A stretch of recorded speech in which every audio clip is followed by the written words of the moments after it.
Queridos irmãos e irmãs, hoje a igreja celebra a solenidade da Sagrada Família. Estamos vivendo as oitavas do Natal, o último domingo do ano civil. Iremos logo iniciarmos um novo ano. As leituras para reflexão nessa solenidade como primeira leitura, Eclesiástico, capítulo 3, versículos de 3 a 7, depois versículos de 14 a 17. O salmo responsorial é o salmo 127. A segunda leitura é de Colossenses, capítulo 3, versículos de 12 a 21. O Evangelho é o Evangelho de São Lucas, capítulo 2, versículos de 22 a 40. Meditando sobre a realidade da família, precisamos necessariamente recorrer à Sagrada Família de Nazaré para esta reflexão. Eu me lembro que em 2015 teve o Sínodo dos Bispos em Roma, que tratou sobre as famílias, o Sínodo da Família. E ali se refletiu sobre a vocação e a missão da família no mundo. E foi constatado duas realidades de perigo que a família estava sofrendo, como também o matrimônio. Então são essas duas realidades que a igreja refletiu. Os ataques que o matrimônio tem recebido e o ataque que as famílias têm recebido. E aí precisamos refletir de onde vêm esses ataques. É claro que é de uma sociedade paganizada que se afastou de Deus e hoje não dá mais valor ao matrimônio e à família.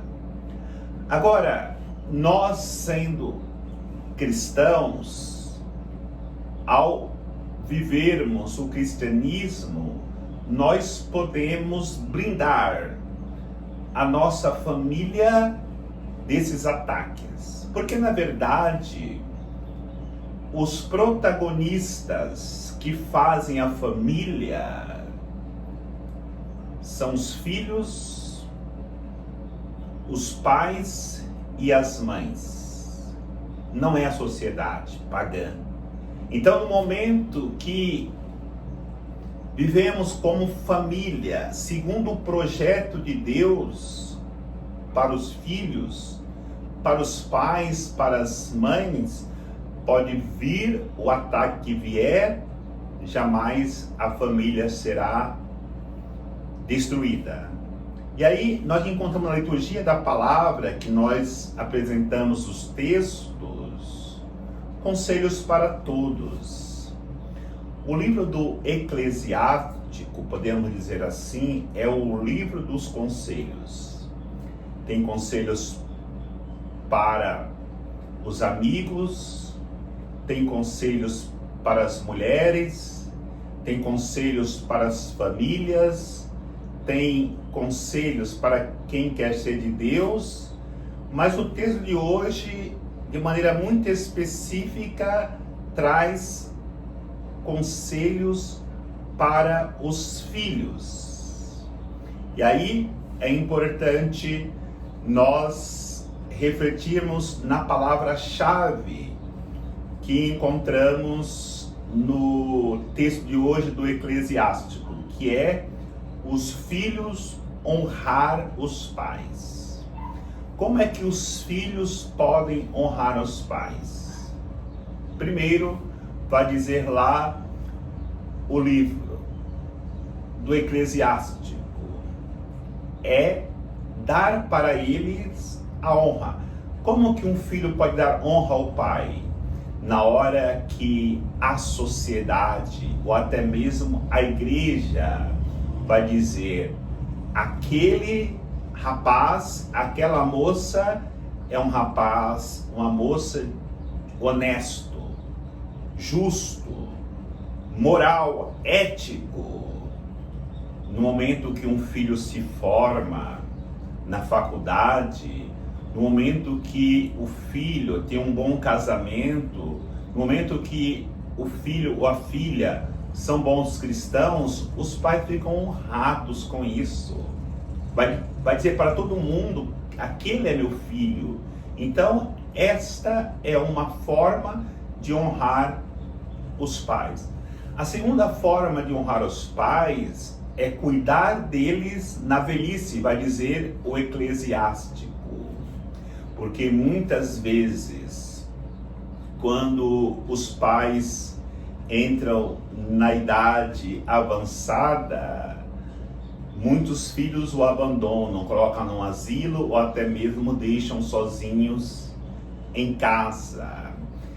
A importância de honrar os pais, que muitas vezes, no momento que ficam idosos, contam a mesma história, têm as suas manias, mas como eles tiveram paciência conosco quando éramos ainda crianças, cuidou com tanto carinho sem jamais desanimar.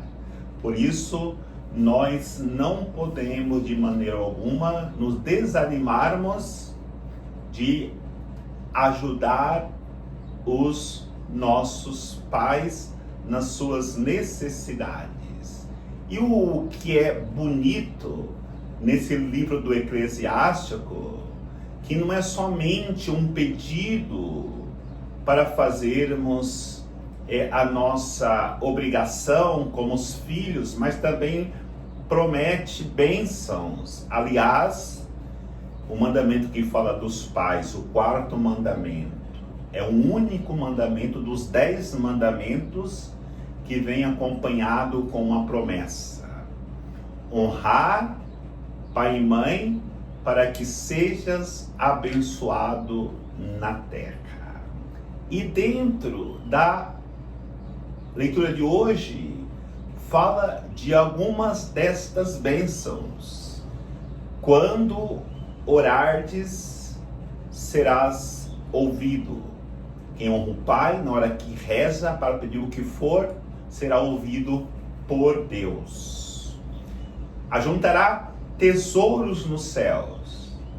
No momento que nós honramos nossos pais, nós estamos juntando tesouro no céu. Terão vida longas, verão os filhos dos seus filhos. Que beleza! Ter vida longa para poder ver o desenvolvimento da nossa posteridade. E ainda vai dizer que quando pecar, serás perdoados.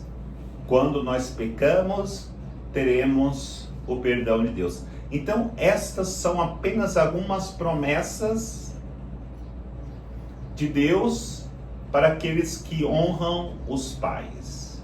E aí, para que possamos viver esta experiência familiar, com os filhos sendo responsáveis, temos também a necessidade dos pais viverem também os seus compromissos de fidelidade um para com o outro, com Deus e com os filhos. Na segunda leitura, São Paulo vai falar uma coisa muito interessante: para que nós nos revestimos de misericórdia, de bondade, de paciência, de mansidão, de misericórdia, de fé.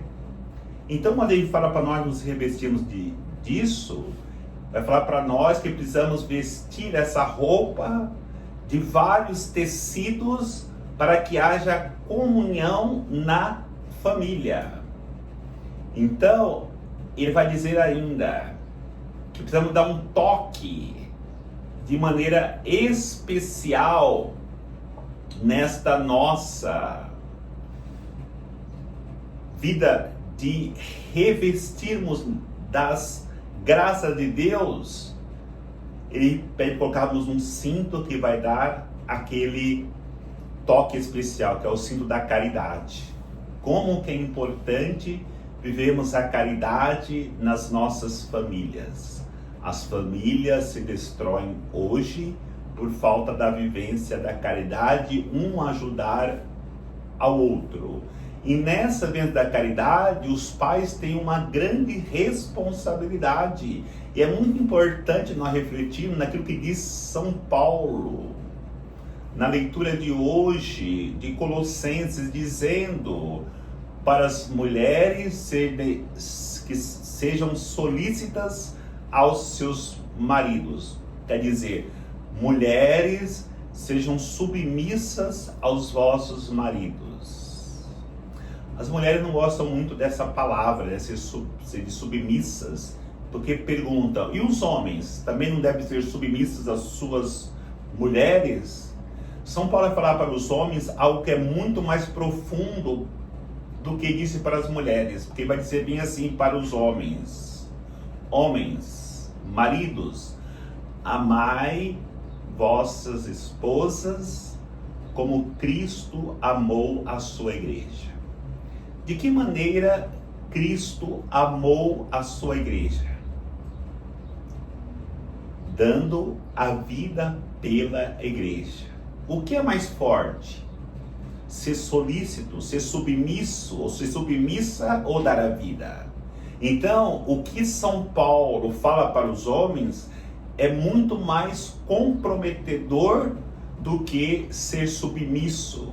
É dar a vida pela sua esposa, é dar a vida pelos seus filhos, é dar a vida pela sua família. Esta é a responsabilidade do marido e da esposa. Viver essa unidade na caridade, na vida familiar, entre cada membro que faz parte desta família. Agora, não podemos nos esquecer, porque senão nada vai dar certo, da nossa intimidade com Deus, da nossa responsabilidade familiar com Deus, ou da nossa vida espiritual. Olhando para o Evangelho de hoje, nós percebemos e refletimos sobre essa responsabilidade da família de Nazaré. A família de Nazaré, quando chegou o tempo certo, levou o filho Jesus para ser consagrado a Deus no templo. E aí nós percebemos a responsabilidade da família de Nazaré, o compromisso dessa família com as coisas de Deus. E como hoje precisamos refletir sobre isso. Os pais levaram os filhos para batizar. Os pais levaram os filhos para fazer a primeira comunhão, fazer o crisma, para serem formados na educação cristã. Esta é a grande lição que a família de Nazaré nos traz hoje, para que possamos vencer as tentações, os ataques da sociedade pagã, para que possamos, como família, viver a nossa vocação e a nossa missão na igreja. E aí encontramos a família de Nazaré no templo, e ali se encontram com Simeão. A alegria de Simeão de ter visto cumprido em sua vida a promessa de Deus. Senhor, agora pode deixar ir em paz o teu servo, porque ele experimentou a salvação de Israel. Entendamos, irmãos, aqueles que esperam em Deus experimentarão as suas promessas. E é claro que não é fácil. Tanto é que Simeão diz para Maria: uma espada de dor transpassará a tua alma. Quantas dores as mães sofrem com os filhos nos dias de hoje. Quantas dores os pais sofrem com os filhos nos dias de hoje.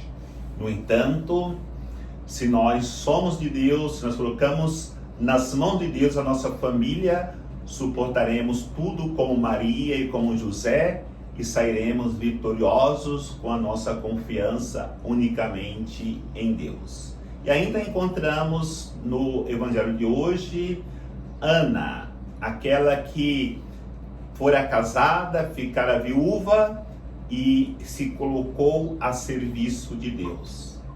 E importante nós refletirmos sobre isso, porque a família pode ser grande, mas os filhos, eles vão cada um batendo asa para o casamento, para a vida religiosa, para o sacerdócio. Muitas vezes vai chegando a velhice, ou o esposo ou a esposa acabam ficando sozinhos, como Ana, como Simeão. Quais foram as atitudes deles? Se consagrarem a Deus. Consagre a tua velhice a Deus, na oração, na renúncia, na dedicação pela salvação das almas. Esta é uma grande oferta que na nossa velhice poderemos oferecer para Deus. Basta seguirmos o exemplo de Simeão e de Ana, que nós conquistaremos a salvação eterna, que é o nosso projeto, e principalmente o projeto de Deus para todos aqueles que viverem uma vida familiar digna, como Deus deseja para cada um de nós. O Senhor nos abençoe, em nome do Pai, do Filho e do Espírito Santo. Amém. Um feliz ano novo para todos, estamos já nos aproximando desse final de ano.